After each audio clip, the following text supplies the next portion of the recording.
Ellen keeps to herself while she is staying at Dara and Nadine's house, and she enjoys the time she has alone. In addition to reading, Ellen takes this time to examine the slides she has of bacteria in her microscope, which she uses in secret. When Nadine asks Ellen what she would like for Christmas, Ellen first tells her that the clothes she has paid for are enough, but later, when probed, she asks for a pack of white paper on which to paint. Nadine is rather appalled by Ellen's request, and Ellen hopes that she will maybe feel sorry for her and buy her other surprise gifts. Maybe, Ellen thinks, Nadine is actually growing to like her, though she catches herself and warns that she must be careful about dreaming, as not to disappoint herself. For Christmas, Ellen decides to paint Nadine and Dara a picture of two fuzzy kittens, something she would not have picked for herself but knows that the two will enjoy. Instead, she herself would have liked to paint the ocean. When Ellen asks Dara how she and her mother typically celebrate Christmas, she scoffs at Ellen and refuses to answer.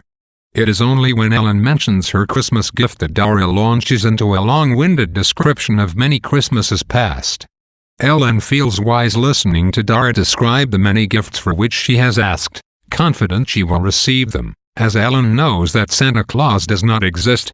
She is tempted to divulge this to Dara but resists. As time passes, Ellen grows more expectant and hopes that Nadine has softened and picked out many gifts for her. She also grows ever hopeful that Nadine and Dara will genuinely like the painting she has made for them. Ellen gives them the painting on Christmas morning, and Nadine is complimentary, saying how cute Ellen is to have painted it for them. Dara asks if Ellen has traced the cats, which of course enrages Ellen, though she is overly kind in return. Nadine says that they will have to wait until the next day to hang the painting, as she needs a frame. Ellen produces a variety of frames she has made from colored paper and tells Nadine to pick the one she most likes. Dara mocks Ellen and asks her mother if she plans to hang her tacky paper frame on their wall. Nadine scolds Dara for being rude, but later, in private, Ellen overhears her tell Dara that even though her painting is silly and cheap-looking, they must pretend to be appreciative. They can hang it while Ellen is staying with them, and then take it down as soon as she leaves. Upon hearing this, Ellen boils with rage and terrible shame, which is only exacerbated by all of the gifts Dara has received for Christmas. Nadine, as it turns out, has bought Ellen only what she had asked for, a package of paper. Naturally, Ellen is sorely disappointed and marches to her room after receiving the one gift. When Nadine tells Ellen that she has been rude to reject the gift, Ellen vows to seek revenge. She knows that the one thing Dara cannot have but once is a boyfriend, so she shows Dara her microscope and claims that her boyfriend has given it to her. Dara accuses Ellen of lying and says that she cannot see the pictures of cells on the slides under the microscope. This is the last straw for Ellen, who is ordered out of the house on that Christmas day by Nadine. When Nadine approaches to beat her, Ellen tells her sternly that if she tries to touch her, she will kill her. Ellen packs up her few belongings, taking care to look nice in her new, beautiful dress, and asks Dara if she knows anything about the foster lady. Dara tells Ellen where the foster lady lives, and Ellen goes to her, sure she will impress with her new dress.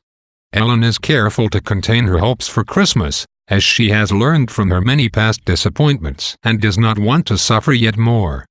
However restrained Ellen is in her hopes, she cannot help feeling them, for it is not the package of paper or any other tangible gift she wants for Christmas, but the approval and affection of Dara and Nadine. It is this one gift that Ellen cannot have. Dara and Nadine are too in love with themselves to care for, never mind love, Ellen, and they feign mild interest in her just as they feign their own success and happiness. Nadine is appalled by Ellen's request for only one gift because she and Dara measure their worth by their material possessions and are satisfied by them. Ellen, however, possesses virtually nothing, and her longing can only be satisfied by the immaterial and unconditional love and acceptance, with which Nadine and Dara cannot understand nor provide. Thus, Ellen feels wiser and more worldly than Dara for knowing that Santa Claus is merely an imaginary figure, as Dara, so unlike Ellen, places all of her faith in the illusory, intangible figment of childhood fantasy. Ellen, however, has the sense and the experience to know better than to rely on dreams and fantasies. Ellen almost seems to pity Dora for her radical ignorance and naivety, as she knows the sting of disenchantment and knows that soon, Dora will too. She does not tell Dora the truth about Santa Claus because she does not want to be the one to deliver that sadness and does not want to be the one to blame for her harsh awakening, just as she did not want to be the one to take the blame for her grandmother's death. She takes comfort in knowing that, someday, Dora's blind faith will be broken by reality, though Ellen will not be the one to shatter it.